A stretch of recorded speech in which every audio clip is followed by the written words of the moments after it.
क्या है कि मान लीजिए जो हमारे अंदर परिसंचरण तंत्र है उसमें एक रुधिर परिसंचरण तंत्र है, दूसरा लसीका तंत्र। तो हम लोग लसीका तंत्र के बारे में पढ़ रहे हैं। रुधिर परिसंचरण तंत्र या ब्लड ट्रांसपोर्टेशन सिस्टम के बारे में हम ऑलरेडी पढ़ चुके हैं। Now we are left with लसीका।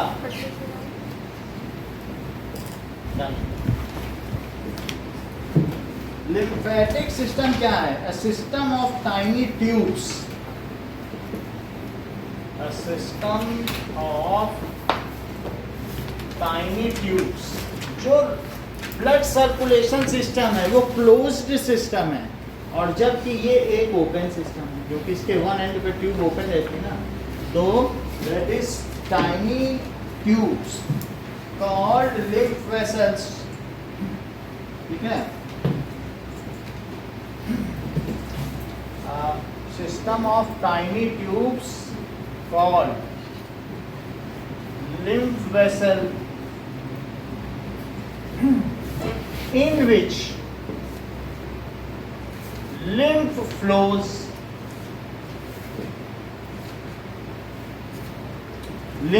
होता है। lymph क्या है?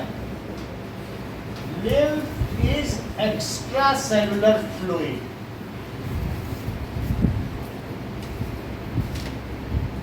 ये एक्स्ट्रा सेलुलर यानी सेल के बाहर का फ्लूइड है।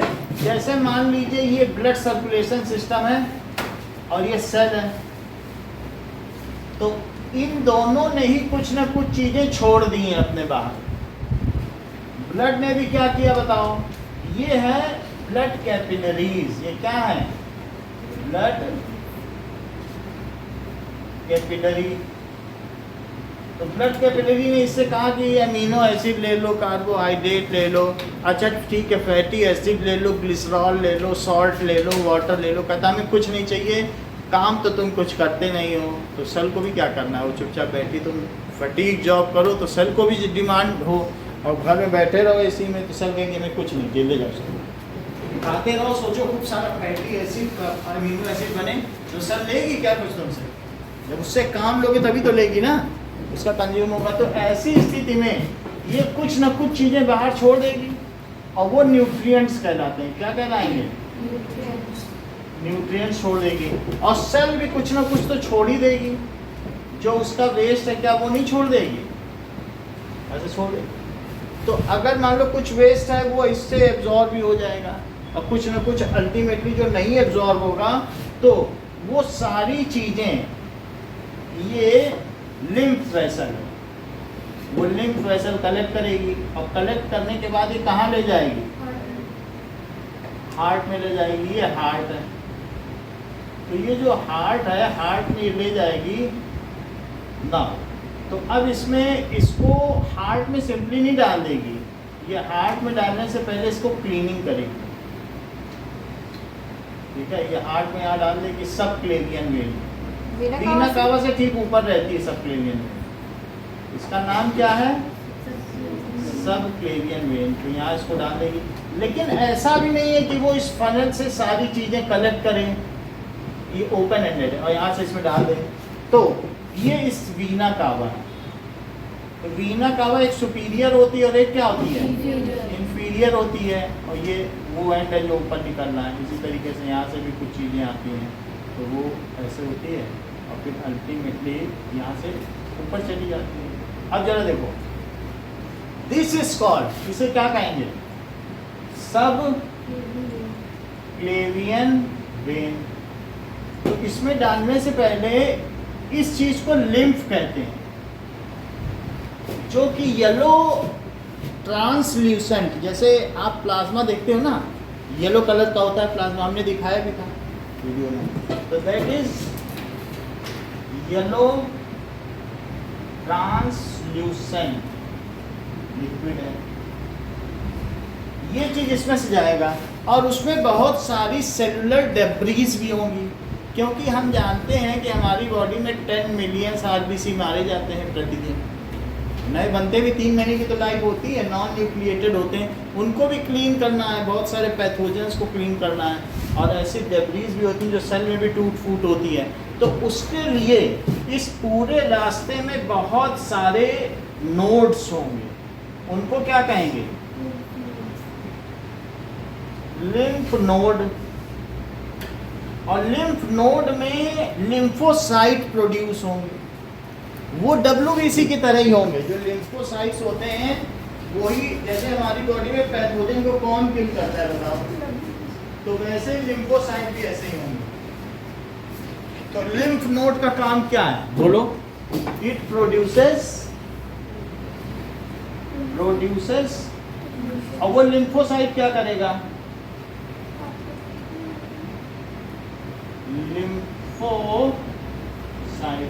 लिम्फोसाइट एंटीजन है जो पैथोजन को मारेंगे।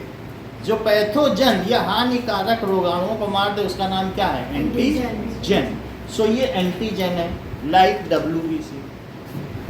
ये produces lymphocyte which is antigen and kills, और किसको किल करता है? पैथोजेंस। तो जब ये सारा एक्स्ट्रा सेलुलर फ्लूइड क्लीन हो जाएगा तब ये किस में डाल दिया जाएगा? क्या राइट एट्रियम या राइट ऑरिकल? क्या एट्रियम को ही ऑरिकल कहते हैं? ऑरिकल क्या कहते हैं? ऑरिकल। और नहीं तो एट्रियम कहे, तो जो नाम आपको ठीक लगता हो। समझ में आ गई बात? सो ये सब किस में डाल दिया जाएगा? यहाँ तक क्लीनिंग के बाद। तो अब हमारे पास lymph is extra cellular fluid which flows through, किससे फ्लो करता है? लिम्फ वेसल से, and it is cleaned by lymphocyte which is produced by lymph nodes. ठीक है, तो इसको कौन क्लीन करेगा? It is cleaned by lymphocyte का मतलब सेल होता है, which is produced by lymph node. So this is a system which क्या करता है? Brings back extra cellular fluid into rotation. जब वो ब्लड में हार्ट में डाल देगा तो क्या वो फिर से रोटेशन में नहीं आ जाएगा? So this system collects extracellular fluid, cell के बाहर का जो फ्लूइड है उसे एक्स्ट्रा सेलुलर फ्लूइड कहते हैं, and put it into rotation by, इसको ड्रेन कर देता है, draining it to right atrium via subclavian vein. ये जो हमारी कॉलर बोन है, कॉलर के नीचे एक हड्डी है, ऐसे पकड़ के देखो हड्डी दिखती है, एक यहाँ भी हड्डी दिखती है, उसके नीचे सबक्लेवियन वेन। तो अगर कोई पोजीशन आपको पूछे सबक्लेवियन वेन कहाँ है, so it is just below collar bone. Below का मतलब अंदर समझ लो। So it subclavian vein is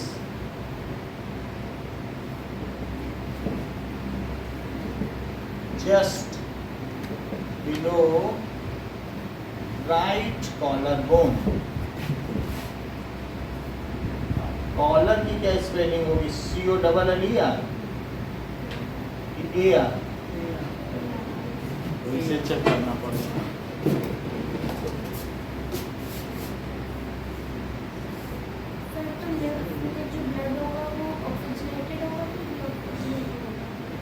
lymph में ब्लड करके नहीं है, बस प्लाज्मा है, इसका ऑक्सीजन से कोई संबंध ही नहीं है, क्योंकि इसको कौन ऑक्सीजन देगा? उसे से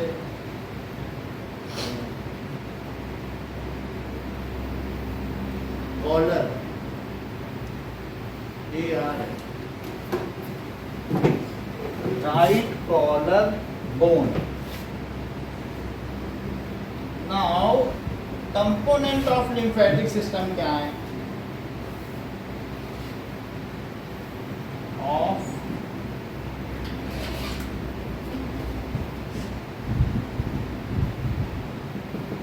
तो इसमें है लिम्फ कैपिलरीज।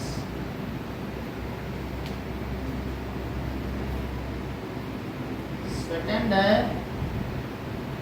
लिम्फ कैपिलरी भी होगी और लार्ज लिम्फ वेसल्स भी होंगी।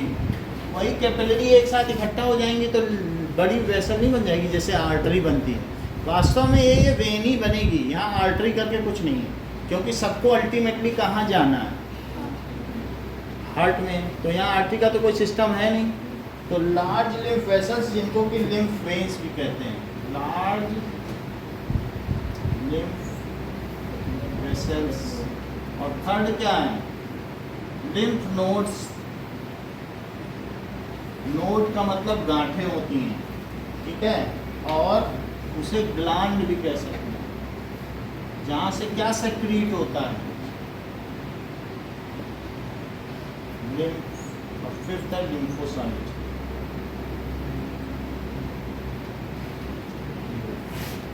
तो कुछ चीजें देखें हमारी पूरी बॉडी में, ये देखो पूरी बॉडी में लिम्फेटिक सिस्टम है। यहाँ पर हम लोग ज़्यादा काम करते हैं तो यहाँ पर क्या होगा? लिम्फ नोड्स हैं। यहाँ पे क्या है? लिम्फ नोड्स हैं। तो वो उसको किल करेंगे, एंटीजन को किल करेंगे, क्योंकि इन्हीं का मूवमेंट ज़्यादा है। तो उसी को किल करने में जो सब्सटेंस बनेगा उसी की स्मेल आती है आर्म पिट से। तो ये है। या कहीं कहीं पर इधर भी थाइस के आसपास भी लिम्फ नोड्स रहते हैं, किल करते हैं जहाँ ज़्यादा मूवमेंट होगा पैथोजन का। या यहाँ स्प्लीन होती है। तो जहाँ जहाँ पर आप देखो बहुत सारे लिम्फ नोड्स किडनी, लीवर में भी हैं। तो लीवर भी तो टॉक्सिक सब्सटेंस को किल करता है कि नहीं करता है? तो और ये सब देखो, और सब क्लेवियन वेन क्या पहचान पा रही हैं? वास्तव में यही सब क्लेवियन वेन है जो इसमें क्या कर रहा है? सर्कुलेशन इनपुट कर रहा है कि नहीं? ये देखो, ये सब क्लेवियन वेन लिखा है, सब क्लेवियन वेन है। ये इसमें डालना। ये लिम्फ नोड्स हैं और ये पूरे लिम्फ कैपिलरीज हैं। वही कैपिलरीज मिलकर क्या वेन बन जाती हैं और अल्टीमेटली से में गिरती हैं। तो ये लिम्फ नोड है, यहाँ लिम्फोसाइट प्रोड्यूस होता है, ठीक है। ये देखिए लिम्फ नोड देख लिया आपने, सब क्लेवियन वेन है ये जो हार्ट में डाले। ये लिम्फ वेसल है जो कि बाद में बड़ी लिम्फ कैपिलरी है। ये नोड से यहीं पे लिम्फोसाइट बनेगा और ये लिम्फ है, लिम्फोसाइट। ये देखो लिम्फोसाइट भी देख लो जो आपको दिखा रहे थे। तो ये लिम्फोसाइट है, ये लिम्फोसाइट है। ये पूरी बॉडी में लिम्फ नोड्स हैं। तो यहाँ पर गर्दन का भी तो मूवमेंट ऐसे ऐसे होता है। तो जहाँ जहाँ मूवमेंट होगा वहाँ पर पैथोजेंस इंटर अगर कर जाएंगे तो किल करेगा। आँख दिखते गए यहाँ वहाँ किल करेगा। ये देखो सब क्लेवियन वेन इसी सिस्टम की नहीं, सब क्लेवियन सब क्लेवियन वेन हो गई है। ये लिम्फ नोड्स हो गए, ये लिम्फ की कैपिलरीज या लिम्फ वेसल्स हो गए। ये पहले फाइन होगी, ठीक है। और ये लिम्फोसाइट ऐसा ही होता है। अभी दिखाया नहीं आप? ये तो लिम्फोसाइट हो गया, उसी तरीके से दिखता है। ये क्या है? ये सब क्लेवियन वेन। ये दोनों ऐसे हो सकता है, उसी में गिरेगी, लेकिन इधर इधर से सब जगह क्या कहती है, कई जगह गिर गई तो एक मेन वेन बनेगी। और फिर ये लिम्फ नोड्स हैं, यहाँ नोड्स हर जगह नहीं है, जहाँ ज़्यादा मूवमेंट होगा बॉडी का वहीं नोड्स वहाँ से वो करेगी। ये गर्दन के पास वो लिम्फोसाइट बनाएंगे यही। और फिर लिम्फोसाइट्स भी WBC ही हैं, बस एक अलग काम करेंगे। लिम्फोसाइट देख लिया, ये लिम्फ नोड्स है, ये लिम्फ कैपिलरीज है जो हाथ में लिम्फ वैसा बन जाएंगे। और वैसा बनते बनते सब क्लेवियन वेन बन करके राइट एक्टिंग चलो, तो इस तरीके से हमने इसके कंपोनेंट देख लिए। ओके, नाउ नहीं तो डायग्राम नहीं बनाया था? ये वाला कहाँ कर नहीं दो। बना? चलो आगे का वापस बना दीजिए। हाँ बना दे, ठीक है। सो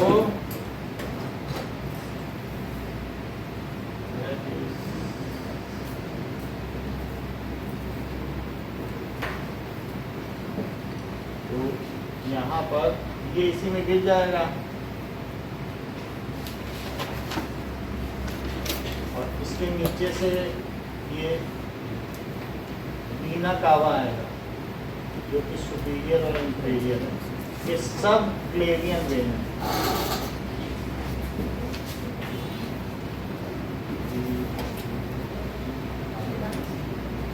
और ये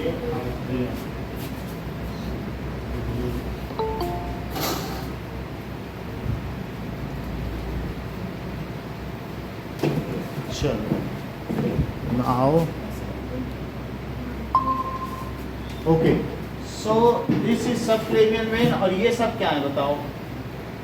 lymph nodes. Okay,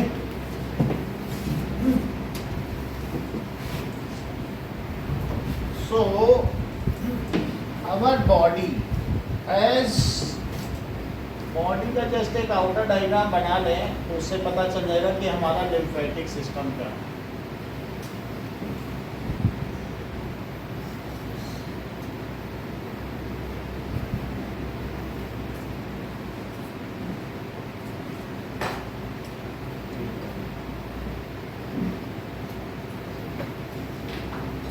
Now see, that is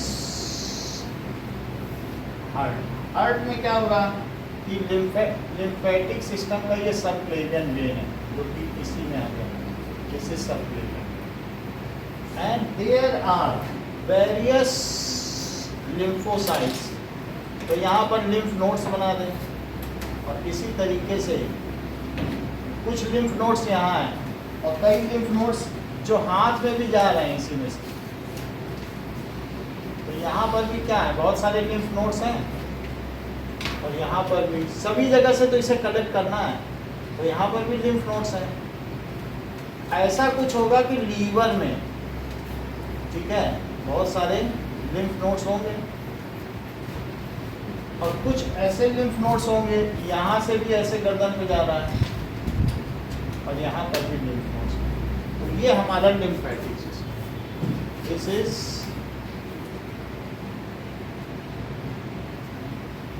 lymphatic system। Now, lymphatic system में ये सब क्लेवियन वेन है।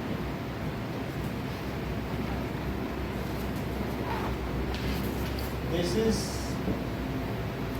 lymph node. These are lymph vessels। Capillary भी लिख सकते हो। वेसल में सब आ जाएगा, वेन भी आ जाएगा, कैपिलरीज भी आ जाएगा।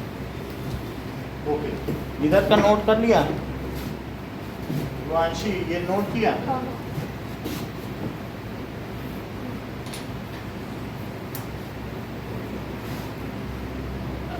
अब देखो, सो lymph system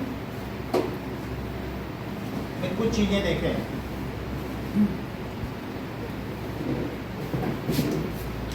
Lymph is yellow,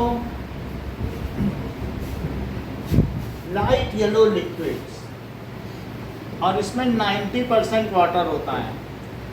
yellow liquid having similar composition as plasma.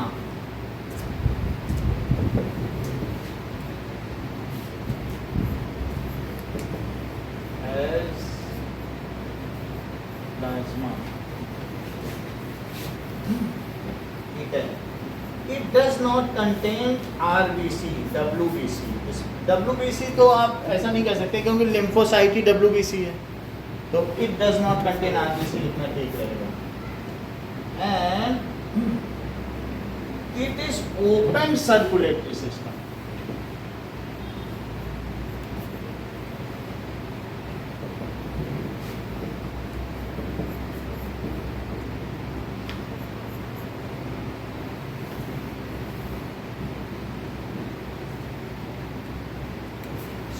whose open end opens at various parts of body. क्योंकि जगह जगह से कलेक्ट करना है.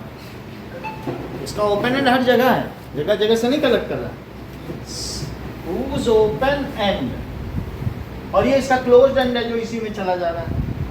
so whose open end opens at various parts या all parts of body.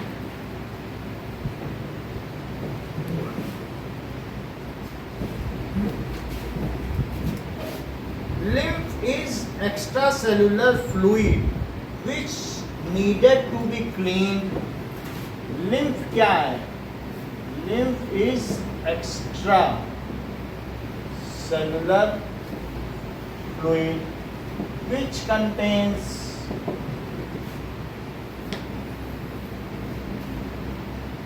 nutrients जो कि किसने रिलीज किए हैं?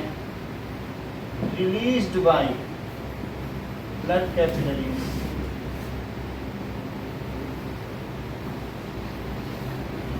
तो इसमें which contains nutrients हैं and cellular debris.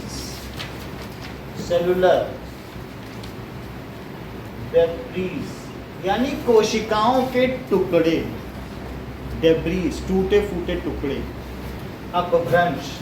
So cellular debris भी इसमें पाई जाती है which is needed to be cleaned. और उसे साफ तो करना पड़ेगा ना. Which is cleaned by lymphocyte. उसे cleaned by lymphocyte.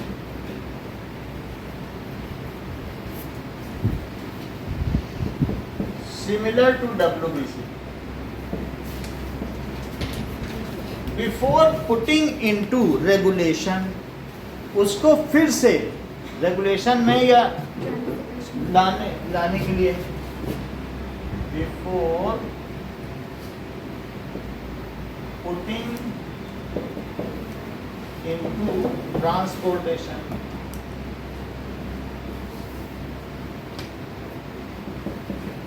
तो उसे क्लीन करना पड़ेगा. The cleaned lymph is, ठीक है, put into right atrium by subclavian vein. Clean lymph कहाँ डाली जाएगा? Clean lymph is drained भी लिख सकते हो. इसे drained ना समझना है तो put into लिख सकते हो. Right atrium.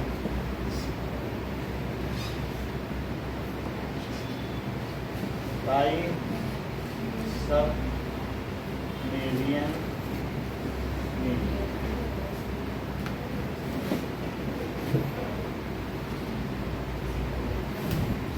Okay. From where it is transported to various parts of body through blood circulation system. From where, क्योंकि इसमें न्यूट्रिएंट्स रहते हैं ना, so it is transported to body by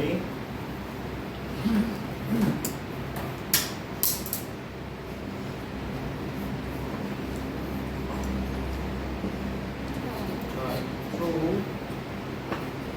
blood circulation.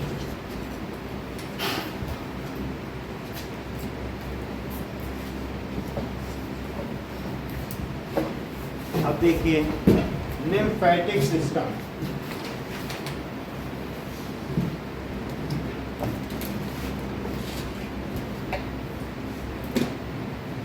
चलो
lymphatic system.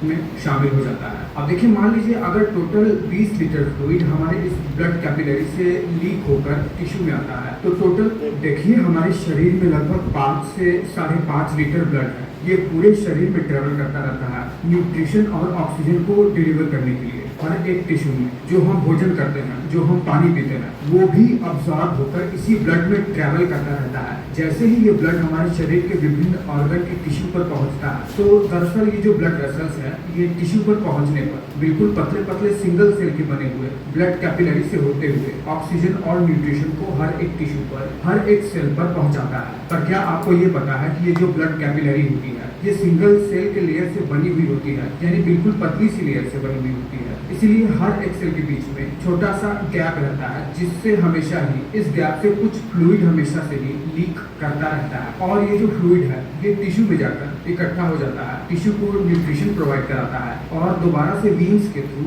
Blood circulation में शामिल हो जाता है। अब देखिए, मान लीजिए अगर टोटल 20 लीटर फ्लूइड हमारे इस ब्लड कैपिलरी से लीक होकर टिश्यू में आता है, तो टोटल 17 लीटर फ्लूइड दोबारा से वीन्स के थ्रू ब्लड सर्कुलेशन में रीअब्सॉर्ब हो जाता है। बाकी का बचा हुआ 3 लीटर फ्लूइड शरीर के इन विभिन्न टिश्यू में ही आकर ट्रैप हो जाता है, यानी इकट्ठा हो जाता है। अब आपको ये बताते हैं कि चूंकि ये ब्लड कैपिलरी सिंगल सेल के लेयर से मिलकर बनी हुई होती है और ब्लड में ये जो मौजूद आरबीसी होते हैं, यानी रेड ब्लड सेल्स, इनका आकार इतना बड़ा होता है कि ये इन गैप जंक्शन से बाहर लीक नहीं कर पाते हैं। इसीलिए इस फ्लूइड में जो अभी इस टिश्यू में ट्रैप हुआ है, यानी इकट्ठा हुआ है, इसमें रेड ब्लड सेल्स नहीं होते हैं। ये इकट्ठा हुआ फ्लूइड कलरलेस होता है, इसमें प्रोटीन होते हैं, व्हाइट ब्लड सेल्स होते हैं, जैसे लिम्फोसाइट वगैरह। अब देखिए, ये जो फ्लूइड है जो कि टिश्यू के इस इंटरस्टिशियल स्पेस में इकट्ठा हो चुका है, इसे अब लिम्फ के नाम से जाना जाता है। देखिए, जो लिम्फ है, इसे भी जरूरत होती है कि ये दोबारा से ब्लड सर्कुलेशन में रीअब्सॉर्ब होकर शरीर में दोबारा से सर्कुलेट हो सके, क्योंकि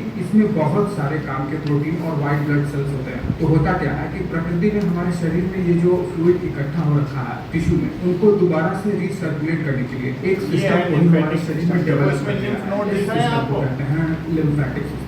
इसमें क्या होता है कि इसमें ब्लड वेसल्स की तरह कुछ लिम्फैटिक वेसल्स हमारे शरीर में बिल्कुल जाल की तरह बिछी रहती हैं, जैसे बिल्कुल ब्लड वेसल्स के जाल की तरह बिछी रहती हैं। इनमें भी पतली पतली ब्लड कैपिलरीज होती हैं जो टिश्यू पर आकर बिल्कुल जाल की तरह बना लेती हैं, जो कि सिंगल सेल की लेयर से ही मिलकर बनी हुई होती हैं। इसमें एक खास बात यह है कि बिल्कुल वीन्स की तरह ही इसमें भी सिंगल डायरेक्शन में लिम्फ को फ्लो करने के लिए वॉल्व लगे रहते हैं। देखिए, इसमें सबसे पहले लिम्फ कैपिलरी होती है जो सिंगल सेल के लेयर से मिलकर बनी हुई होती है। इसमें भी गैप होता है सेल के बीच में। सबसे पहले इन पतली पतली कैपिलरीज में लिम्फ अब्सॉर्ब होकर एक बड़े लिम्फ वेसल में आकर एक ही डायरेक्शन में फ्लो करने लगता है। वॉल्व के कारण ये लिम्फ दोबारा से टिश्यू में रिवर्स फ्लो नहीं कर पाता है। ये लिम्फेटिक वेसल्स सीधे जाकर हमारे सर्कुलेटरी सिस्टम के ओपन है, जितना एंड दिख रहा है ये सब ओपन से होते हुए और वो धीरे-धीरे हमारी बॉडी में जा रहा है। अब सब क्लेवियन लिम्फेटिक वेसल्स में बीच-बीच में एक लिम्फ नोड नाम की संरचना होती है,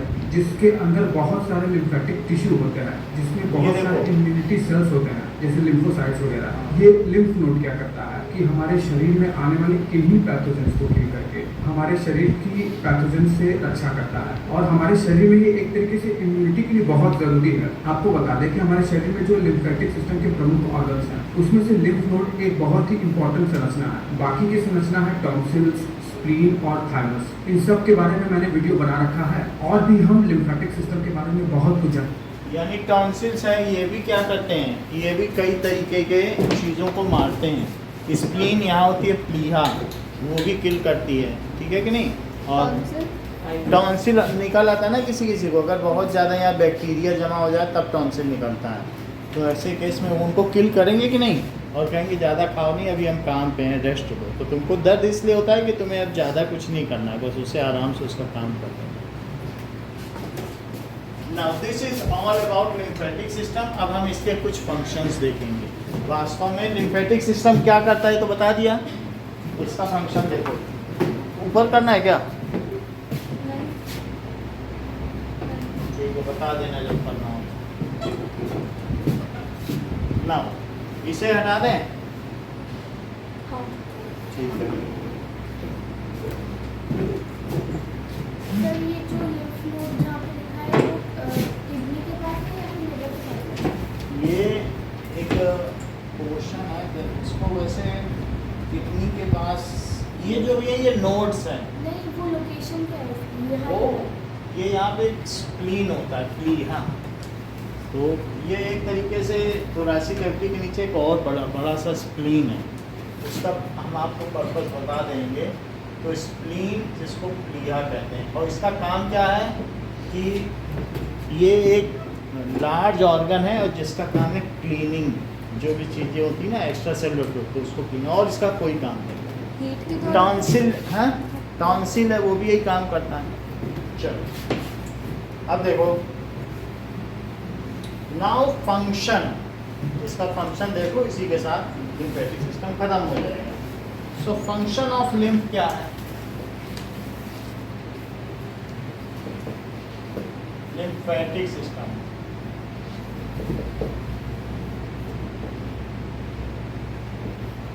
सो lymph helps, Sir? it helps in removing the waste products. Sir वो जो जब लिम्फोसाइट जो है वो अपना मतलब जो बैक्टीरिया को किल कर देता है, फिर वो जो बाद में जो कचरा बचता है पीछे वो वास्तव में वो डाइजेस्टिव एंजाइम है। जो भी WBC है ना, it contains strong digestive enzyme. जैसे लाइजोसोम होते हैं, उनमें स्ट्रॉन्ग डाइजेस्टिव एंजाइम होता है, तो वो उस चीज़ को अच्छी तरीके से डाइजेस्ट कर देते हैं, उसको छोटे छोटे कंपोनेंट में तोड़ ही देते हैं। तो ऐसे ही जो लिम्फोसाइट है, it contains strong digestive enzyme. तो जो पैथोजन है वो उसको तोड़ तोड़ के बिल्कुल सिंपल सब्सटेंस बना देगा। काम का है तो बॉडी में रह जाएगा, और नहीं तो बाहर फेंक दी जाएगा। तो सिंपल है एक तरीके से, कॉम्प्लेक्स बायोमॉलिक्यूल से सिंपल बायोमॉलिक्यूल, और फिर उससे सिंपल मॉलिक्यूल। तो इट हेल्प्स इन रिमूविंग, क्या करता है? That is cellular waste, that is waste products like fragments of cellular waste, fragments of dead cell. Second, it kills the germs drained out of the body tissues. It kills the germs drained out. आपको मालूम है tissue का मतलब, इस ये बार बार tissue word बोल रहा था, ये मसल्स ही तो सब टिश्यू हैं, सेल्स ही तो हैं। पैकिंग मटेरियल टिश्यू नहीं है क्या? हमारे मसल्स एक टिश्यू सिस्टम में 9th क्लास में पढ़ा था। तो उन्हीं में बहुत सारे जर्म्स होते हैं, वो बाहर फेंक देता है। और बहुत सारे ऐसे जर्म्स भी हैं वो सेल के अंदर जा ही नहीं पाते, कोशिश तो करते हैं जाने की। तो उन सारे जो जर्म्स को कौन मारता होगा? So that is all killed by lymphatic system. It kills the germs present outside tissue. Extracellular fluid में जो germs हैं उन्हें कौन मारेगा? It kills the germs present in extracellular fluid. तो उन germs को मारेगा, debris को रिमूव करेगा, एक्स्ट्रा सेलुलर फ्लूइड के जर्म्स को मार। एक तो वेस्ट को खत्म करना, और दूसरा क्या है? एक है कि वेस्ट सब्सटेंस को खत्म करना, जैसे नाइट्रोजीनियस वेस्ट है, वो जर्म थोड़ी ना है, उसको कुछ ना कुछ इधर उधर डिस्पोजल करना। और दूसरी चीज़ है जर्म्स को मार देना, ठीक है। एंड इसके अलावा it collects the extra cellular fluid. जैसे उसने बताया 20 लीटर ब्लड फेंकता है तो 17 ही कलेक्ट करता है, 3 लीटर बाहर आ जाता है। And put in recirculation, collect करता है और फिर से उसको रिसर्कुलेशन में नहीं डालता है। नहीं तो ब्लड बाहर फेंकता ही जाए तो हमारा शरीर फूल जाए, अगर उसे रिसर्कुलेशन में ना डाला जाए तो उसको फिर से वो रिसर्कुलेशन में डालेगा कि नहीं। It collects the extra cellular fluid and put it to recirculation. ये सभी लिम्फेटिक सिस्टम के काम है। अब जरा देखिए, हम लोग देखेंगे कि हम लोगों ने एक्सक्रीशन सिस्टम देख लिया था, एक्सक्रीशन ह्यूमन में देखा था, लेकिन एक्सक्रीशन प्लांट में भी होता है। तो अब हम लोग देखेंगे प्लांट का एक्सक्रीशन। अब दो चीज़ें हमारे पास बची हैं, एक तो ट्रांसपोर्टेशन इन प्लांट बचा हुआ है और एक एक्सक्रीशन इन प्लांट। तो हम एक्सक्रीशन पहले देख लें, फिर ट्रांसपोर्टेशन देखें ना। एक्सक्रीशन इन, जैसे गम हुआ, जिलेटिन हुआ, सुबेरिन हुआ, ये क्या है? ये सारी चीजें प्लांट निकालता रहता है। तो प्लांट के ये एक्सक्रीशन है, वेस्ट सब्सटेंस। तो अब वो सारी चीजें, गम है, गोंद देखते हो प्लांट में से निकलता है, उसी गोंद के हम लड्डू खा लेते हैं, प्लांट में निकाला, उसके लिए वो एक्सक्रीट कर दिया। जेली नहीं जम जाती प्लांट में, बाहर कहीं कहीं से गोंद निकलता है, हम उसको तोड़ लेते हैं, हाँ एक्सक्रीशन है, वो उसके लिए वेस्ट है, हम तोड़ के रख देते हैं। गोंद ले लो, गोंद का लड्डू खा लो, उस गोंद के लड्डू से हमारा आर्थराइटिस ठीक हो जाता है। गोंद का लड्डू समझ आए कि जो उसका एक्सक्रीशन है वो हमारे काम की चीज है। अब जरा देखो, now excretion is the main waste products produced by plants are carbon dioxide, water vapour और कई बार ऑक्सीजन भी है। तो वो ऐसे भी गोंद होता है जैसे हम खा सकते हैं, इसका क्या? वही गोंद की तो बात की जाती है। गोंद के लड्डू नहीं, क्रिस्टल दैट इज, उसको क्या कहते हैं, एक्सक्रीशन का क्या कहते हैं? उसका एक्सक्रीशन है, उसको खा लिया जाता है। तो कुछ होगा उसमें ऐसा। अब ये देखो, ये चीज प्लांट में निकलती है, ये दिखा देते हैं। Plant releasing gum. According to the Caspedian, the important gum-yielding trees are Acacia nilotica, Acatachum, Stercolia कभी भी आपने ये देखा है Narcissus latifolia, कि प्लांट में इस तरीके से गम निकलता हो? Lania coromandelica, and ये देखा है Azadirachta सब? indica. तो ये उसी गोंद को कलेक्ट कर लेते हैं, लड्डू बना लेते हैं। नहीं समझ में आया तो दूसरा देखो, ये गोंद है। अब इसमें, इसी में कभी ऐसा हुआ होगा गोंद में कि पुराने ज़माने में किसी मच्छर ने डायनासोर का ब्लड सक किया होगा और इसी गोंद में ट्रैप हो गया होगा। तो अब हम इस मच्छर को जब हम क्या करते हैं, खोलते हैं और उसमें वो डीएनए देखते हैं जो उसने डायनासोर का ब्लड पिया होगा, उसी से जुरासिक पार्क पिक्चर बन गया। बात समझ आ गई नहीं कि कैसे जुरासिक पार्क? तो इसमें एक मच्छर ट्रैप हुआ, फिर हमने सोचा ये कितने लाख साल पहले ट्रैप हुआ होगा। अगर ये लाख साल पुराना पेड़ है या फॉसिल में वो दबा रह गया, उसमें वो गोंद मिल गया, तो हम कहेंगे इसने जरूर डायनासोर का ब्लड पिया होगा। उसका डीएनए पकड़ो और उस डीएनए को हम बाद में क्या करें कि जो है टिश्यू कल्चर करें, डायनासोर बना दें और फिर जंगल बना दें, उसमें पैसा दे के डायनासोर दे। तो इस तरीके से हमने, आपने गम देख लिया ना, प्लांट में से गम निकलता रहता है, समझ में आया कि नहीं? ऐसा तो देखा होगा क्रिस्टलाइन सब्सटेंस। सो अब जरा देख लो, गम यूज्ड एज डाई फ्रूट। ये देख लो, ये इतना सारा गोंद देखो, थोड़ा क्यों देखो, ज्यादा देखो। अब देखा, हम खाते क्या हैं? यही है, जिससे कि हड्डियां मजबूत हो जाएं। सर्दियों में ये गोंद हमको हीट देता है। समझ में आ गई बात कि नहीं? एक्सक्रीशन देखो, ये कैसे देखते हैं? समझ नहीं आता। मतलब जिलेटिन भी होता है, पुडिंग बनाते हो तो उसमें प्लांट्स जिलेटिन भी होता है, वाइट पाउडर, उसको डाल देंगे तो पुडिंग हिलती डुलती रहती है, तो वो चीज़ है, तो जिलेटिन डाल देते हैं। कभी कभी ऐसा होता है, आटा है, आटे में थोड़ा जिलेटिन डाल दो, ऐसे खूब लंबा खींचो और फटता नहीं है, तो कहेंगे अब जिलेटिन डाल दिया, अब खाओ भटूरा। वो भटूरा होता है। नान कह रहे जिलेटिन तो डाला है ना ठीक से, और वो वही जिलेटिन है जो प्लांट ने एक्सक्रीट किया, बात की नहीं? तो अब हम देखेंगे एक्सक्रीशन इन प्लांट, यानी पादप जगत में उत्सर्जन। तो that is excretion in plant. So कुछ चीजें हैं, during photosynthesis what are excreted, बोलो।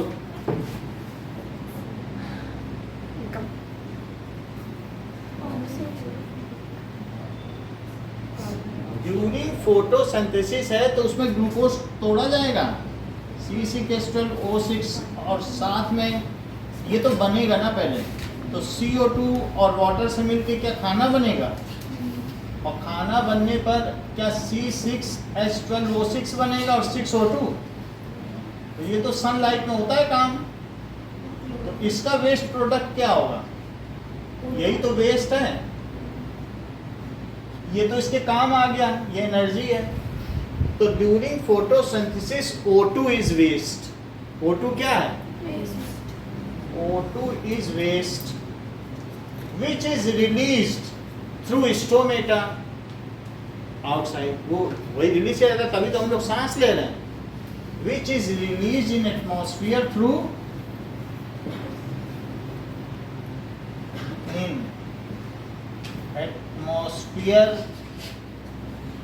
stomata। अच्छा, ये तो पहली बात बताई, और दूसरी चीज देखो ड्यूरिंग, हाँ वाटर भी होगा, ड्यूरिंग रेस्पिरेशन क्या क्या चीजें होंगी, रात को तो रेस्पिरेशन करेगा और दिन में भी करता है, तो ड्यूरिंग रेस्पिरेशन CO2 और H2O is produced as waste। तो ये चीज होगा, मान लो C6H12O6 और ऑक्सीजन ले ले, रात को यही काम चलता रहता है, तो 6CO2 बना और 6H2O बना, और क्या यही दोनों वेस्ट है, ये वेस्ट है। और ऐसा करने में 38 ATP एनर्जी भी बनी, क्योंकि ग्लूकोज उसने ATP लेने के लिए ही बनाया था। तो अब देखिए,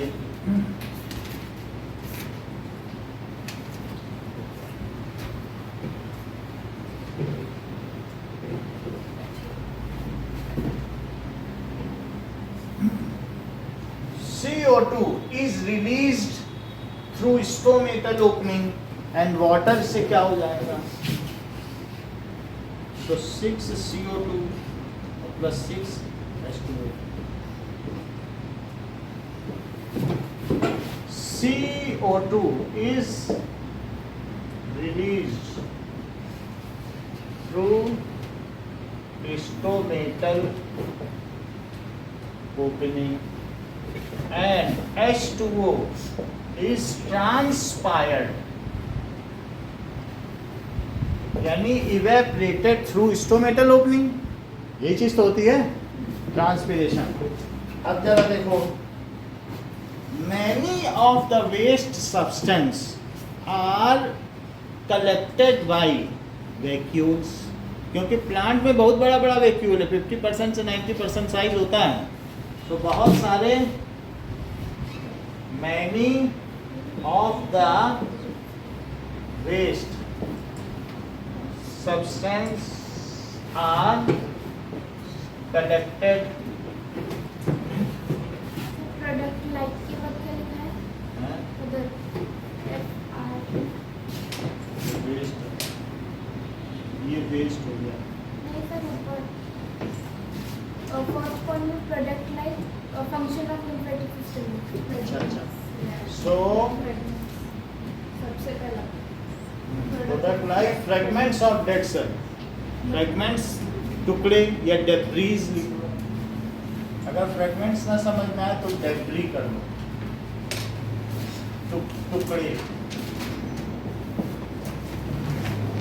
अच्छा, many of the waste substance are collected in vacuoles when it is full with waste, then अब ऐसा क्या होगा, then leaves becomes old and by wilting of leaves, falling of the fruits, it releases its waste substance।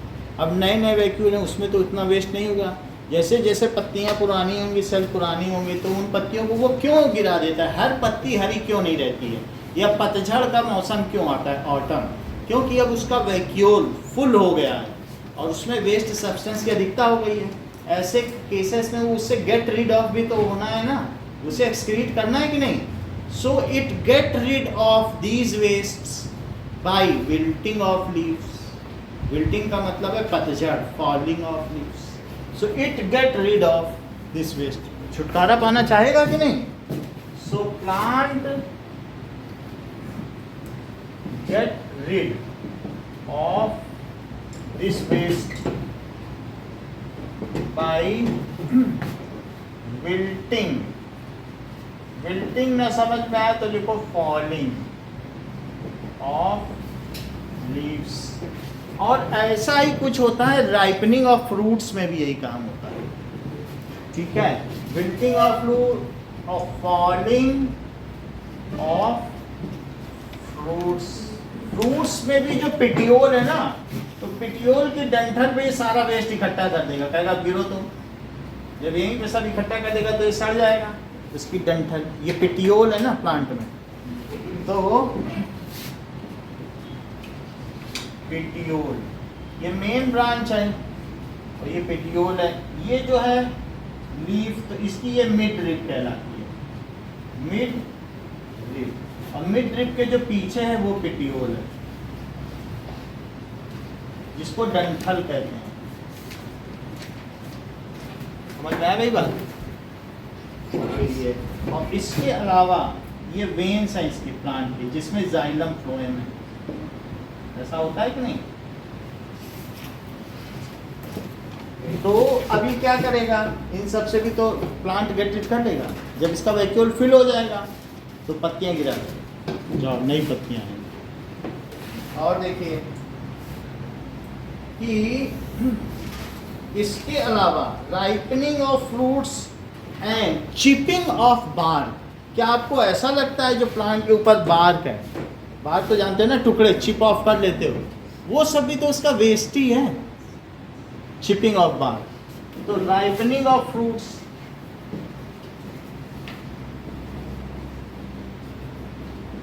और shipping, ship out हो जाएगा of bark. Bark में बहुत सारा वेस्ट सब्सटेंस है, कुछ तो इतना ज़्यादा वेस्ट सब्सटेंस है कि उससे बाहर ऊज आउट हो जाता है। जैसे कोई बर्तन है, उसमें से ऊज आउट, कोई चीज़ इतनी ज़्यादा हो जाए कि बाहर बहने लगे, जैसे हमारे में NaOH ऊज आउट हो रहा है, तो उसको क्या कहेंगे कि कोई भी चीज़ ये बहुत खतरनाक है, अगर हाथ में लग जाए तो ये समझो इतना जली जाए। NaOH है स्ट्रॉन्गेस्ट एल्कली, बाहर निकल रहा है कि नहीं? तो इसको क्या कहते हैं कि किसी में से बाहर कोई चीज निकल रही है, ऊजिंग आउट। क्या कहते हैं? थोड़ा सा ऊज आउट। पेपर नहीं, थोड़ा सा भी नहीं पिलाएंगे, आप ऐसे नहीं है कि कोई चीज डब्बे की मेरी हालत।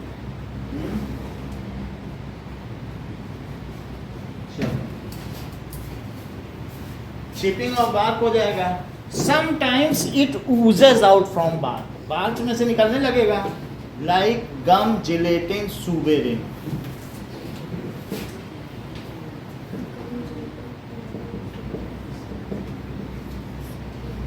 ऊजेज आउट, ऊजेज आउट का मतलब है बाहर टपकना,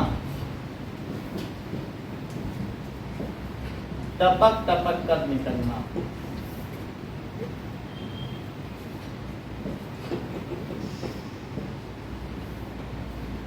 ऊजेज आउट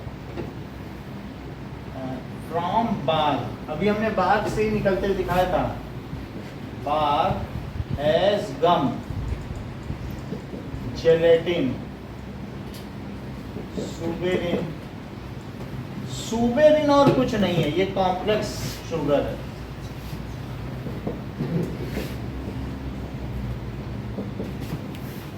ऐसा होगा।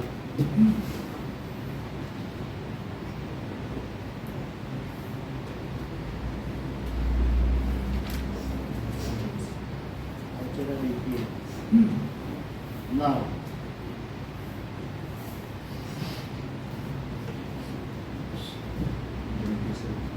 ऐसा भी होता है कि कभी कभी प्लांट्स में बहुत नोक निकली रहती हैं, रैफिड्स, ऐसा होता है नुकीले plant, that also secrete waste substance and certain times plant secrete its waste substance around the soil, वो रूट से भी कई बार निकाल देता है। तो वेस्ट सब्सटेंस निकालने के कई तरीके हैं, तो ये हमने देख लिया है कि एक्सक्रीशन है प्लांट, इससे ज़्यादा नहीं। अब हम देखेंगे ट्रांसपोर्टेशन इन प्लांट्स। सर वो सॉइल में कैसे निकालती है? सॉइल में अब जैसे रूट्स है, तो रूट्स तो क्या यूज आउट करेगी, तो वो सॉइल में ही डालेगी और क्या करेगी। कुछ रूट गल जाती हैं, नई रूट निकलती हैं, वही रूट नहीं होती जो शुरू से होती वही नहीं रहती हैं, कुछ रूट गलती जाएंगी, नई रूट आती जाएंगी। जब जिसका वेक्यूल फुल हो जाएगा तो वो सड़ जाएगा। मेन रूट है ना, मेन रूट से जो छोटी रूट निकलती है वही निकलेगी ना। मेन रूट है तो मेन रूट से छोटी रूट निकलती रहेगी, और मेन रूट का ऊपरी हिस्सा कई बार क्या होगा, वो गलता रहेगा, अंदर बढ़ता रहेगा। जैसे बाहर में नहीं होता, अंदर नई बाहर का नया वो स्टेम, लेकिन बाहर तो वैसे ही करेगा, उसी तरीके से। ओके, नाउ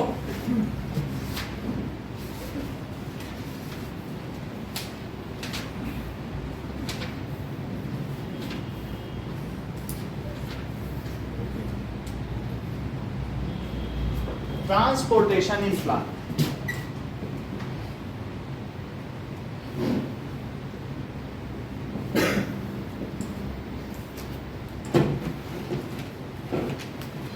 Now see,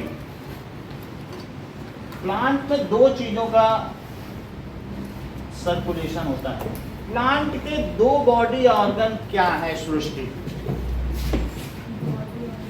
हाँ, जैसे हम लोगों के बॉडी ऑर्गन होते हैं, तो उनमें दो बॉडी ऑर्गन क्या है?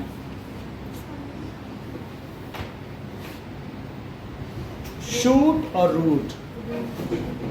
जो ऊपर है जमीन के ऊपर, ठीक है, शूट कहलाएगा, और जो नीचे है वो रूट कहलाएगा। तो उसमें लीव्स एंड ब्रांचेस सब कुछ आ जाता है। अब देखिए, तो इसमें दो ट्रांसपोर्टेशन की ज़रूरत है, बहुत सिंपल है। इसमें ट्रांसपोर्टेशन सिस्टम बहुत कॉम्प्लिकेटेड नहीं है, और उसमें कोई ऑर्गन्स भी नहीं है, तो उसमें सिर्फ टिश्यू से इसका सिस्टम हो जाता है। हम लोगों में ऑर्गन चाहिए, हम लोगों में हार्ट चाहिए, और क्या क्या चाहिए, हार्ट के अलावा ब्लड वेसल्स चाहिए, इसके अलावा ब्लड चाहिए, इसमें ऐसा कुछ नहीं चाहिए, इसमें टिश्यू चाहिए। Cell, tissue, organ, organ system और ऑर्गेनिज्म, यही तो होता है। तो इनमें क्या चीज़ें बताइए, इस प्लांट में एक शूट है और एक रूट है। अब जरा देखो, नीचे से ये क्या लेगा, पानी। पानी, और ये एक लीफ है, तो लीफ तक पहुंचाएगा कि नहीं? सो यहाँ से ये ट्रांसपोर्ट करेगा रूट, तो वाटर एंड मिनरल कई तरीके के हैं, कुछ मैक्रोन्यूट्रिएंट्स हैं, कुछ माइक्रोन्यूट्रिएंट्स हैं, कुछ ट्रेस न्यूट्रिएंट्स हैं। तो इस तरीके से 19 तो मैक्रो एंड माइक्रोन्यूट्रिएंट्स हैं, तो वो सब नीचे से ऊपर पहुंचेगा वाटर के साथ, ठीक है कि नहीं? अब जरा देखो, यहाँ तक पहुंच जाएगा। अब ऊपर क्या बनेगा बताओ, खाना बनेगा सनलाइट में, तो सनलाइट में खाना बनेगा, तो उस खाने को क्या नीचे पहुंचाना है सब तरफ।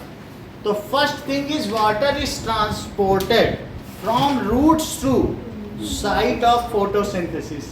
साइट ऑफ फोटोसिंथेसिस का मतलब जहाँ भी हरा हरा है, अगर नया प्लांट है तो उसकी अगर स्टेम भी हरी है तो वो भी फोटोसिंथेसिस कर रही है, उसके पास भी क्लोरोफिल है। तो पहला सेंटेंस हमने क्या बोला, Roots absorb water हाँ and transport to site of photosynthesis. सही है। तो दैट इज ट्रांसपोर्टेशन ऑफ, दो काम है ना इसके ट्रांसपोर्टेशन में, क्या क्या ट्रांसपोर्ट करना है, transportation of water and minerals from roots, soil से ही तो करना है, to site of photosynthesis. So in plants transportation system consist of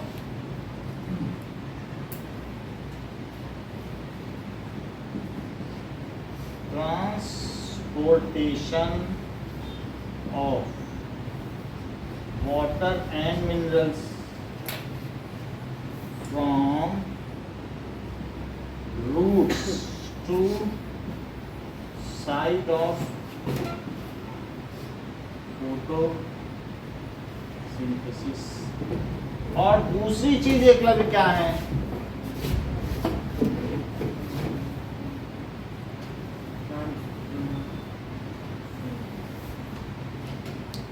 ठीक है, अच्छा कोई बात नहीं। इट इज अकम्प्लिश्ड, इस चीज को कैसे प्राप्त किया जाता है? By complex xylem tissue. इस चीज को हम कैसे प्राप्त कर सकते हैं बताइए? So it is accomplished by complex xylem tissue. Dhruvanshi, complex xylem tissue का क्या मतलब है?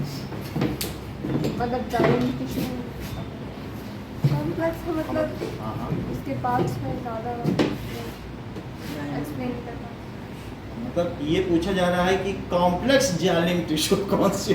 जालिम तो है ही, लेकिन ये कॉम्प्लेक्स जालिम है। हाँ बोलो एकलव्य। सही बात है। So those tissues which are made up of more than one types of cells are called complex tissues। तो जाइलम भी एक ऐसी टिश्यू है जो एक से ज्यादा तरीके की सेल की बनी हुई है, तो इसलिए ये कॉम्प्लेक्स हुई कि नहीं? अब जरा देखें तो complex xylem tissue is made of 4 kinds of, ठीक है, इसके 4 क्या है? 4 कंपोनेंट्स। पहला क्या है? जाइलम वेसल, फिर इसके अलावा जाइलम पैरेन्काइमा और ट्रैकीड, और चौथा क्या है? फाइबर। ये 4 चीजें। अच्छा, अब जरा देखें कि ट्रैकीड्स हो गई, जाइलम पैरेन्काइमा हो गई,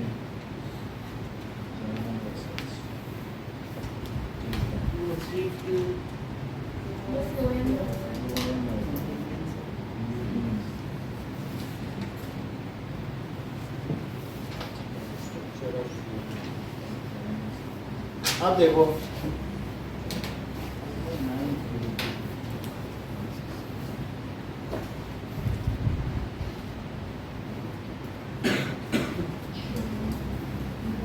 पैरेन्काइमा इसमें थी। इसमें अगर हम एक स्टेम को कट कर लें, एक टुकड़ा कट कर लो स्टेम का, तो दिस इज स्टेम, और स्टेम में हमने एक ऐसा पीस कट कर लिया, तो उसमें क्या पता चलेगा?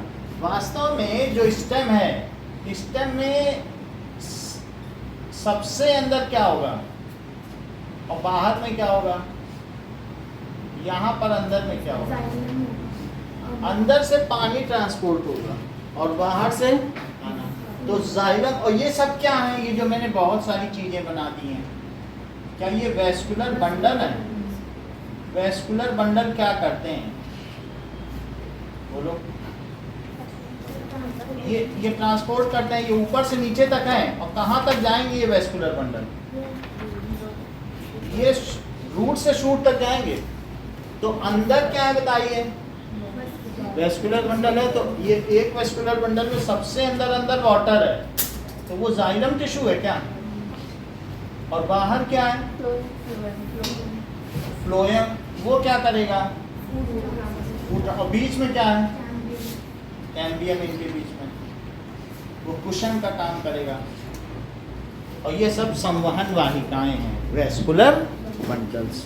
तो vascular bundle transport water and food. In each vascular bundle, the inner side is xylem and outer side is xylem transport water and mineral पानी बाहर नहीं है, क्योंकि धूप से उड़ जाएगा पानी, बेचारा प्लांट क्या करेगा, छिपा छिपा के करेगा और खाना बाहर से करेगा। बात समझ में आ गई कि नहीं? सो ये जाइलम हो गया। जाइलम, ये मुझे बताइए अर्पिता कि जाइलम क्या ये न्यूक्लिएटेड होती है कि नॉन न्यूक्लिएटेड? Non nucleated. ये पूरी कई सेल आपस में मिल गई, उन्होंने अपना न्यूक्लियस न्यूक्लियस सब कर दिया, बोले हम डेड हैं, अब हमें काम करना है, मर गए तो डर किस चीज़ का, चढ़ाओ पानी। समझ में आया कि नहीं? ये डेड है। जाइलम वैसा क्या है जिसे ज़्यादा मैकेनिकल वर्क करना है, वो जिंदा नहीं रहना है, उसे मर जाना। समझ में आई बात कि नहीं? तो जैसे अब चप्पल हमने पहन रखी, तो गाय को मारा गया या ऊंट को मारा गया, फिर उसका क्या किया, वल्कनाइजेशन किया, चमड़ा कमाया गया, और फिर कमाने के बाद अब चप्पल है, उसको रगड़ो, और अगर उसकी जिंदा स्किन पहन लेते तो क्या इतना चल पाते? तो बोलो किसी चीज़ को अगर ज़्यादा मैकेनिकल वर्क करना है तो उसे डेड होना होगा कि लाइव? तो ये डेड है, और इसमें न्यूक्लियस भी नहीं है, कई सेल मिलके एक ट्यूब बना दिए सिलिंड्रिकल। और अब इससे तो अगर आप देखें तो ऐसे कई होंगे, इसी में से एक सेगमेंट काट लें तो, और ये सब क्या है बताइए? जाइलम टिश्यू है। यहाँ पर भी ऐसे हो सकता है, तो जाइलम टिश्यू है। यहाँ पर अब आप देखें कि किसी भी जाइलम टिश्यू में ये ऐसा, इसके चारों तरफ क्या होगा? जाइलम टिश्यू के चारों तरफ इसमें ये ट्रैकीड होगा। ट्रैकीड क्या काम करेगा? स्पिंडल शेप्ड है, इसका कुछ काम होगा क्या? इसमें छोटे छोटे पिट होंगे। कह रहा है कि तुम पानी पहुंचा रहे हो, ये यहाँ से ऊपर की ओर क्या पहुंचा रहा है बताओ? रूट से, और मिनरल्स भी पहुंचा रहा है, Na+ भी पहुंचा रहा है, Cl- से पहुंचा रहा है। तो उसने कहा थोड़ा पानी हमको भी दे दो, वहाँ पर बगल में क्या है ना, फ्लोएम है, ग्लूकोज में घोल के उसको पहुंचाना है। तो ये ट्रैकीड क्या कर रहा है? क्या ये हॉरिजॉन्टल मूवमेंट ऑफ वाटर कर रहा है? और जाइलम वेसल क्या कर रहा है? Vertical unidirectional movement of water कर रहा है। तो जरा देखें, ये है जाइलम वेसल, जाइलम वेसल, और इसमें भी पिट होंगे, छेद होंगे, और इसमें भी पिट, तो यहाँ से इसमें ट्रांसपोर्ट हो जाएगा पानी। अभी इसका वीडियो भी दिखाएंगे, लेकिन समझ लीजिए ट्रैकीड्स, ये ट्रैकीड्स है। अच्छा, अब जरा देखें कि समझो, इससे पानी इसमें गया, यहाँ से पानी अगर ट्रैकीड ले लेके तभी तो फ्लोएम को देगा। अब फ्लोएम में चीनी में पानी भर जाएगा, तभी तो ऑस्मोसिस होगी, फिर वो पिचकेगा तो ऊपर आधी शुगर, नीचे आधी शुगर। तो इसको पानी चाहिए कि नहीं शुगर को? तभी तो डिफरेंशियल प्रेशर पैदा होगा। तो यहाँ से इसने इसको दिया, तो ट्रैकीड नहीं तो ये काम किया। अच्छा, इसके बाद क्या होगा? एक है पैरेंकाइमा।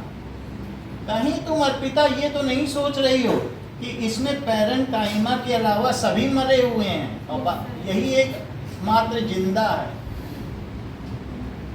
ये कौन है? जिंदा पैरेंकाइमा। और बाकी ये डेड कहीं, इसे लाइव तो नहीं समझ रहे हो, और इसे और इसे अगर आप स्टेम को तोड़ोगे तो जो चीज नहीं टूटती वही जाइलम है। क्यों नहीं टूटते? तोड़ते तो टूट जाती क्या स्टेम? ऐसे ऐसे करना पड़ता है, तो जो आराम से नहीं टूटती है ना, ऐसे तोड़ने से तो नहीं टूटती है। गीली वाली होती है, कोई भी गीली वाली है तो नहीं टूटेगी, तो इसीलिए उसका नाम जाइलम रखा गया। ये पैरेंकाइमा क्या करेगा? It provides nutrition.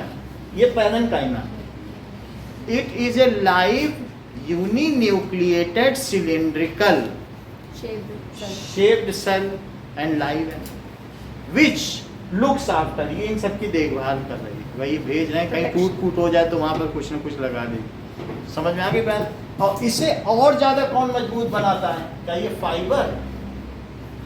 ये कौन है? तो सुंदर दिखाएगा। फाइबर है, समझ में आ गया? और बाकी पैरेंकाइमा ये सब ऐसे छोटे छोटे बना दो, तो ये पूरा एक सेगमेंट है जिसको ऐसे यहाँ पर दिखाया गया है। तो अब इसमें सबकी नेमिंग करो। दैट इज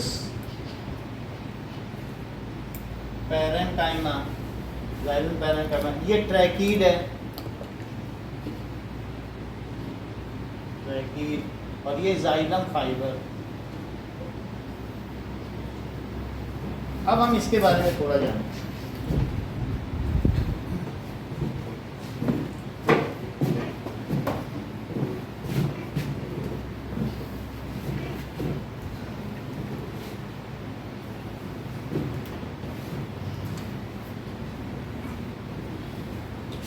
So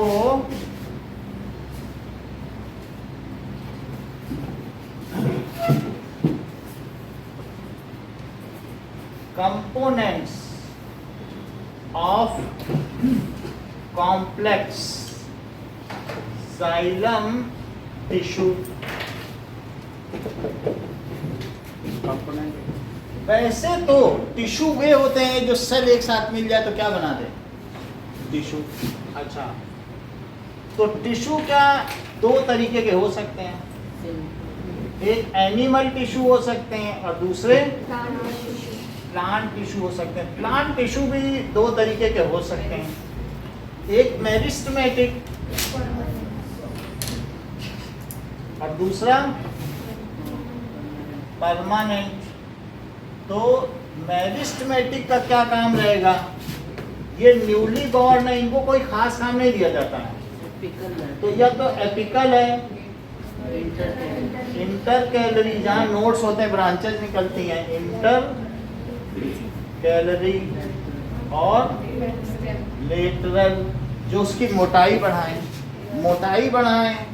एक होता है इंटर कैलरी ब्रांचेस बढ़ाएं, और जो रूट और शूट पे हो वो एपिकल। अच्छा, परमानेंट दो तरीके की हैं, सिंपल और दूसरी कॉम्प्लेक्स। सिंपल में भी एक होती है जो फिलिंग होती है और एक प्रोटेक्टिव। तो जो फिलिंग के लिए होती है किसी चीज को और दूसरी प्रोटेक्टिव। तो क्या फिलिंग की तीन आप कैटेगरी बता सकते हैं? पैरेन्काइमा, जैसे सेब खा रहे हैं तो कुछ लोग कहते हैं सेब नहीं खाने, कह रहे हैं मैं ये पैरेन्काइमा खा लूँ तो आ जाऊँ तुम्हारे पास। सेब खाया कि नहीं? तो वो चीज़ है। और अगर कुछ लोग पिटियोल तोड़ के खा रहे हैं, पिटियोल थोड़ा कड़ा, कह रहे हैं ये जरा कॉलेनकाइमा खा लें, नहीं पत्ती नहीं खानी उनको डंठल खानी है। डंठल हार्ड होती है कि नहीं, तो कहेंगे हम पिटियोल खा के आते हैं, या सेब का छिलका खाएंगे, वो कहेंगे जरा कोलेनकाइमा खा लें। और कुछ लोग नारियल बिना छीले उसका ऊपर वाला खाएं, कहेंगे यही स्लेरेनकाइमा खा लें या बार्क खा लें तो आ जाए। तीन चीज़ें हैं, एक मैकेनिकल स्ट्रेंथ देता है, एक फीलिंग देता है। तो कौन कौन से बताइए? पैरेन्काइमा, उससे हार्ड हुई तो कोलेनकाइमा, और उससे हार्ड हुई तो स्क्लेरेनकाइमा।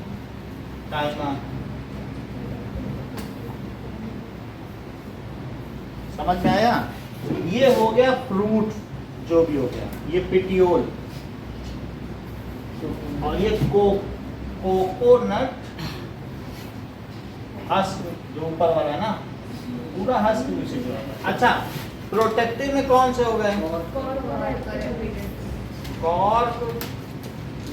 कॉर्क तो जानते हो ना, वो ऊपर की स्पॉन्जी जो बार्क है वही कॉर्क है, समझ लो। और चिप आउट होने से पहले बार्क हटा दो तो नीचे भी बहुत स्पॉन्जी है। और दूसरा क्या है? एपिडर्मिस। हमने पहले ही वही बता दिया था, जो एपिडर्मिस है किसी लीफ में ऊपर और नीचे है, वो वाटर लीक आउट नहीं होने देता, मोजाइक स्ट्रक्चर है, सिर्फ उसमें स्टोमेटा से ही पानी निकलेगा और पूरा बिल्कुल टायर्ड है। मजाक है कहीं से पानी निकल जाए, मजाल है नहीं ना उसमें, तो इस तरीके से वहीं से पानी निकले। तो ये दोनों प्रोटेक्टिव हो गई। अच्छा, कॉम्प्लेक्स में कौन कौन सी हुई? तो ये हो गई परमानेंट, सिंपल और कॉम्प्लेक्स। कॉम्प्लेक्स वे होती हैं जो कई सेल से मिलकर बनी होती हैं। तो एक जाइलम हो गई और दूसरी फ्लोएम। जाइलम की तीन डेड पहले बताइए और फिर एक लाइव बताइए। जाइलम वेसल, जाइलम, ट्रैकीड और फाइबर, एक पैनल और एक है पैरेन काइमा। तो ये हो गए डेड और ये लाइव। अच्छा, फ्लोएम के 4 तरीके के कंपोनेंट बता दें। ये ठीक बता रहे। इन्होंने कहा इसमें याद रखने वाली क्या बात है, sieve tube, sieve tube, companion cell, phloem की जैसे जाइलम की पैरेन्काइमा है वैसे इसकी भी क्या होगी, फ्लोएम की पैरेन्काइमा। इसमें डेड सेल क्या होती है अर्पिता? फ्लोएम फाइबर, तो फाइबर डेड है और बाकी 3 क्या है, और ये डेड। लेकिन हमको इससे क्या मतलब, हम तो उससे मतलब है, हमको इस फ्लो चार्ट से क्या लेना दे, है ना? हमको तो, लेकिन हम ये पोजीशन देख रहे हैं, ये है कहाँ अपनी जगह पे। यानी अगर टिश्यू की बात की जाए तो ये कहाँ पड़ता है, बात समझ आया? ये कॉम्प्लेक्स है, क्योंकि ये कई तरीके के टाइप्स ऑफ सेल से मिलके बना है, तो कॉम्प्लेक्स है कि नहीं? बाकी ये सब तो एक एक टाइप के सेल के मिलके बने हैं। इनके हमने आपको वो बता दिए थे फोटो की कैसे होते हैं। तो किसी किसी में क्या होता है कि अलग अलग तरह का, आप ये देख लीजिए कि जैसे लिग्निन हो जाएगा, इसमें ये लिग्निफाइड होगा, वो उसमें क्या होगा, सेलुलोज टाइप होगा, इसमें सेलुलोज इसके कॉर्नर पे हो गई, पूरा लिग्निफाइड हो जाएगा। चलो अब आगे की बात करें। ये dead, let us see now that is components of complex xylem tissue. So sir table बनानी है, टेबल देखो आपकी जानकारी के लिए हमने ऐसे बना दिए, बाकी तो ज़्यादातर चीज़ें टाइम पास की हैं और अननेसेसरी तो इसलिए बहुत कुछ बनाने की जरूरत नहीं है। अब देखो, तो पहली चीज़ देखिए कि when transpiration takes place at stomata, वहाँ पानी उड़ा, then it creates suction behind it. To fill that suction, water is absorbed by roots and it rises up. अगर तुम मान लीजिए तुम्हारे पास एक पाइप है और पाइप से लिम्का पी रही हो, पाइप को क्या कहते हैं, स्ट्रॉ। पाइप से तो क्या कोई पिएगा, स्ट्रॉ से पिएगा ना। तो उससे जब तुम ऊपर हवा खींचोगी तो हवा को भरने के लिए लिम्का चलेगी कि नहीं? तो वही चीज़ है, जब वहाँ से ट्रांसपिरेशन हुआ तो पीछे से क्या चला, यहाँ से रूट से मिनरल्स एंड वाटर सक हुआ और उसको सक करने से फिर ऊपर चला और फिर वो वहाँ निकला। तो एक कंटिन्यूटी बन गई कि नहीं, वहाँ निकलता जा रहा है, यहाँ से चढ़ता जा रहा है, and it reaches several metres high. इसमें ट्रांसपिरेशन में ये वैक्यूम में इतना पावर है, कितने मीटर तक चढ़ जाता है, 100 मीटर ऊंचे पेड़ हैं। देखो श्रीनगर में गर्दन टूट जाए ऊपर तक, कैल्प के पेड़, तो वहाँ पर इतने ऊंचे पेड़ हैं, वहाँ तक सिर्फ ट्रांसपिरेशन से काम हो रहा है। It is totally a physical process and no ATP is used in it. अभी हम लोग दोनों में डिस्क्रिमिनेट करेंगे, दोनों के 10-10 यूजेस, तब देख लेना जो मैं अभी बोल रहा हूँ वो वहाँ इस्तेमाल होंगे। दोनों के डिफरेंस लिखोगे कि नहीं, जाइलम और फ्लोएम, या वाटर ट्रांसपोर्टेशन सिस्टम एंड साथ में फूड ट्रांसपोर्टेशन, यही मेन क्वेश्चन बनेगा। तो मैंने क्या क्या बातें बताई, वहाँ ट्रांसलोकेशन होगा और यहाँ ट्रांसपिरेशन है। सो व्हेन, उसी हेडिंग में, when water is evaporated through stomatal opening,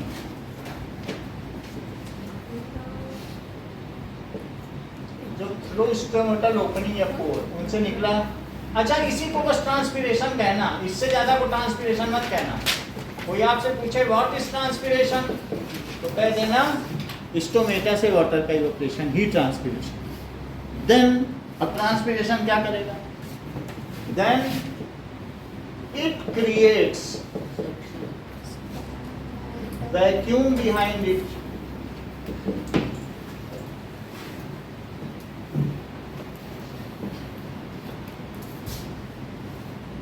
behind it, and due to this suction of water takes place from root to leaves. ऐसा होगा, सक्शन ऑफ वाटर होगा, फिल द वैक्यूम. ऐसा क्या होगा? To fill the vacuum.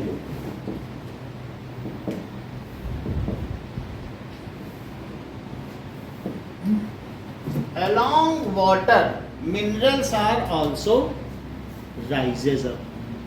ऐसा होगा कि नहीं? Along water, minerals are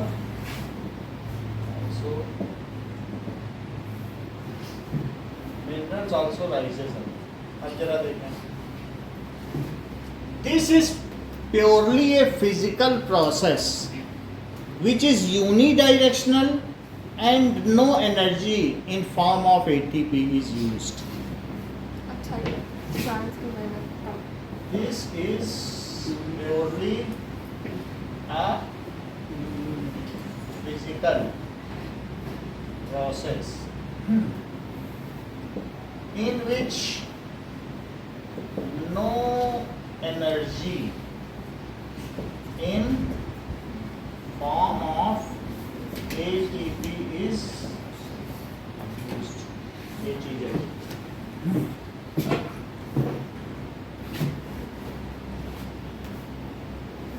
अब देखिए, it is also unidirectional process. एक ही डायरेक्शन में होता है. Now xylem vessel देखो. So it is long है, open ended vessel. दोनों एंड ओपन है. एक एंड खुल रहा है लीफ में, और तो दूसरा एंड कहाँ खुल रहा है? रूट में. तो ये रूट है, तो रूट में भी खुल रहा है, और दूसरा एंड कहाँ खुल रहा है बताइए? ये लीफ है. तो ये लीफ में एक एंड खुल रहा है, क्योंकि यहाँ से पानी जाएगा तो इधर से जाएगा, तभी तो इधर से निकलेगा. Both end open. So it is long tube. Long tube होती है, having its open ends at root and leaves. इसके ओपन एंड्स कहाँ पे होते हैं? कंटिन्यूअस है. Having its open ends at root and leaves. It is non-nucleated, cylindrical, dead. ये भी है, तो मतलब आप इसे टिश्यू भी कह सकते हैं, क्योंकि कई टिश्यू से जो मिलके बने वही तो कॉम्प्लेक्स टिश्यू कहलाता है. ये चीज है, बहुत सारी इसमें सेल्स हैं तो टिश्यू है. और ये किसके लिए होती है? So it is for transportation of water in vertical direction against gravity. It transports water in vertical direction against gravity. अब जरा देखें, फिर ट्रैकीड्स क्या करती है?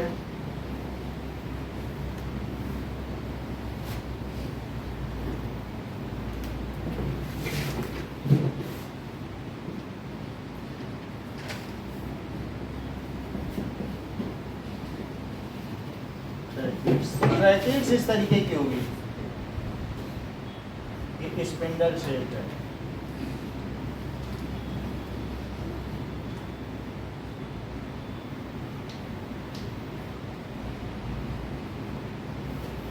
So it is running along with xylem vessel and spindle shape। Spindle का मतलब नुकीली।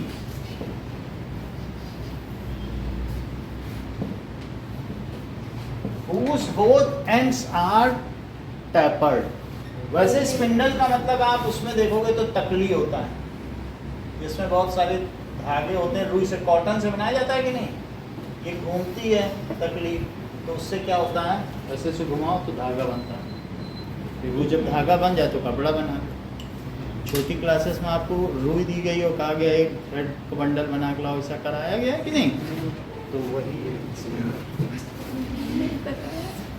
रुई से कॉटन घुमाओगे और घूमता जाएगा तो क्या बनता जाएगा? थ्रेड बन जाएगा। हम करा के दिखा दें।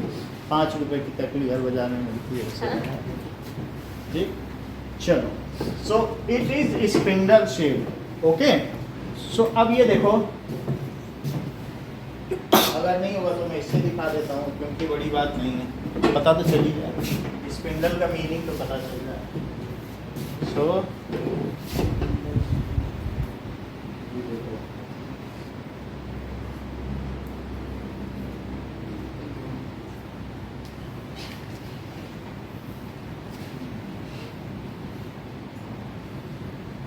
तकली और रुई से धागा बनाना। ये तो तकली है, अब ये बना के दिखाए तो जाने स्पिनिंग। वो यानी फाइबर से जो हम धागा बनाते हैं, धागा बनाने की कोशिश देखो मैंने बताया कि सर थोड़ा सा रिवीजन करा दूँ। रूट से हम धागा बनाते हैं, रेशम का धागा बनाते हैं। वो क्या है, पहले वो फाइबर होते हैं। नेक्स्ट हम समझते हैं ये स्पिनिंग की नहीं है, ये है तकली। स्पिनिंग की इसी से बना लो धागा। कटाई करते हैं। ये कुछ चलेगा कि इसे बस फोटो दिखाएगा। ये तकली है, क्या बोलते हैं, पोटल। स्पिंडल। स्पिंडल इसी को कहते हैं। तकली भी यार बनाने के लिए चलो, मशीन मान लो, स्पिंडल की स्पेलिंग से कर लो। जिससे हम ये नहीं बताया दूसरे से। कटाई मतलब फाइबर से ये बना रहा है। तो उसको उस मशीन को बोलते हैं। ये देखो, ये बना रहा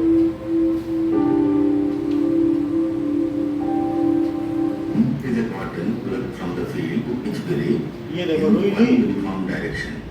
अब रुई After को क्या doing किया? so for repeatedly times, I'll be spreading this as a handkerchief and using a bamboo stick, which is tape of the bamboo sticks, and अभी निकाल दिया इसे। product is called as a puni. अब ये देखो, Essentially, it has got बस two ये घूमता जाए तो components. धागा One is बनता twist जाएगा। and यही another काम is तकली pull. करेगी। So by combining both of them, twisting and pulling, करना twisting चाहिए, दूसरा and दिखाएंगे। pulling, a continuous अब yarn ये देखो, नीचे अगर तकली होगी can be applied. This process by which making the वही yarn काम by तकली hand करेगी is a slow घुमाने का। process. To तो कहो वो हाथ से accelerate this घुमा रहा है। process is further a small invention सही काम नहीं कर रहा है। This is a हाँ, ये तकली तकली सही कर रहा होगा, लेकिन दिखाया नहीं ना and इसने। a brass washer उसी से घुमाता जा रहा होगा। to rotate with a high speed for quite some time. समझ में आया कि So नहीं? this energy, इसने ठीक से नहीं rotational दिखाया। energy, we use it for twisting the yarn at a faster rate. एक तरफ रुई है, The other end of देखो the अब दिखा भी देगा। ये देखो, fiber, we can draw ये देखो, ये है ना, नीचे तकली है yarn like और this. जैसे घूम रहा है। अभी Now दिखाएगा। thus the yarn ये is देखो, formed. घुमा रहा है कि नहीं? What is the जमीन में। difference between yarn and a thread? When two or more strands of yarn are plied together, that is called as a thread. Now this process of making yarn, with which we did it with takali, समझ में आई बात? the takali is called as a drop spindle. ये spindle है। जब 2 और 3 इस तरीके के यार्न्स को एक साथ ट्विस्ट कर दो तब थ्रेड है। एक रुई से बनाओ तो यार्न है, और 2-3 पतले पतले को एक साथ ट्विस्ट कर दो तो थ्रेड। चलो, हमें उससे ज़्यादा लेना देना नहीं है, हमारा काम है ट्रैकिट्स। तो ट्रैकिट्स कैसा है? क्या ये तकली शेप में नहीं है? Spindle. So it is spindle shape, यानी बोथ साइड क्या होगा, टैपर्ड. बोथ एंड, इसको तकली लिख लो ना, तकली ही लिखना है, तकलीफ नहीं लिखना है. सो बोथ एंड क्या टैपर्ड हो गया. It has lots of pit which transport water in horizontal direction. It is non-nucleated and dead. Multi है. It has. अगर न्यूक्लियस होगा तो वो लाइव होगा, न्यूक्लियस नहीं है तभी तो मरा हुआ है. It is non-nucleated and dead. अच्छा, और क्या चीज बताई गई. It has lot of pits to transport water in horizontal direction. इसके दूसरे काम भी हैं.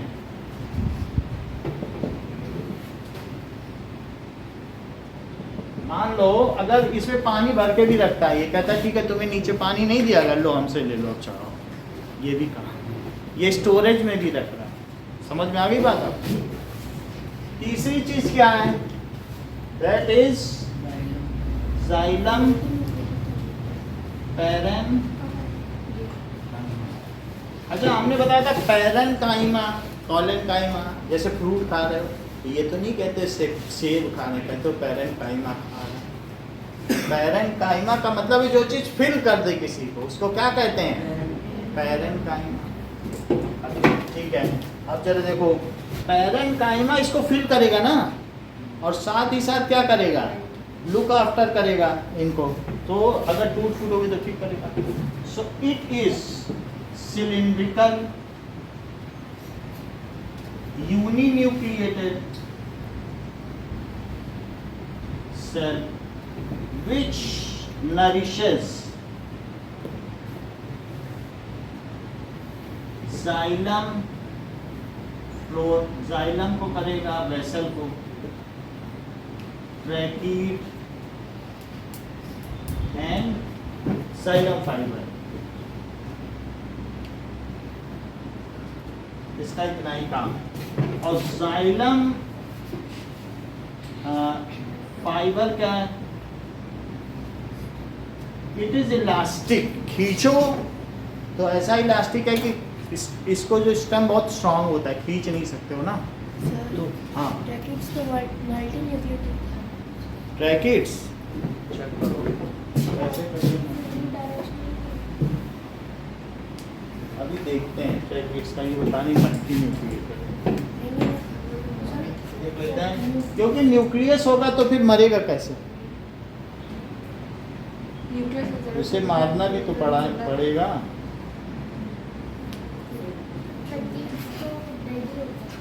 तो उसमें न्यूक्लियस नहीं होगा. ट्रैकीड्स इज यूनिन्यूक्लिएटेड और मल्टी न्यूक्लिएटेड और डिवॉइड ऑफ न्यूक्लियस.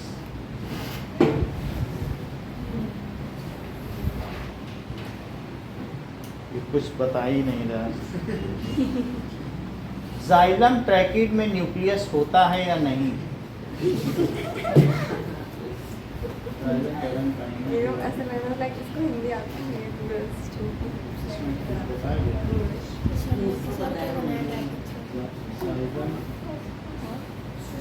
अरे क्या था, xylem tracheids contains nucleus or not. According to Viges, long, dignified dead cells found in the xylem No of nucleus दिखा दे, Aspergillus पढ़ लो. tracheates. There is no nucleus in tracheates. है दिखाएंगे नहीं, जब वो मरा है तो न्यूक्लियस कैसे होगा. सर फिर आपने इतने सुंदर छेद क्यों बनाए, वो फिट है, न्यूक्लियस नहीं है. अभी लिखा नहीं है, फिट्स है. इसी से तो पानी आएगा. छेद होना अलग है और न्यूक्लियस होना अलग है. सही बात है कि नहीं. और जाइलम फाइबर क्या है, it is highly elastic in nature and it gives strength. It is highly elastic in nature, made of dead cells, ठीक है, and gives mechanical strength, mechanical strength to complex xylem tissue, xylem tissue. अच्छा, मैंने xylem tissue के बारे में आपको पढ़ा दिया है, अब आपको फ्लोएम टिश्यू के बाद अगली क्लास में पढ़ाया जाएगा और साथ ही साथ इस चैप्टर की एक्सरसाइज भी कराएंगे।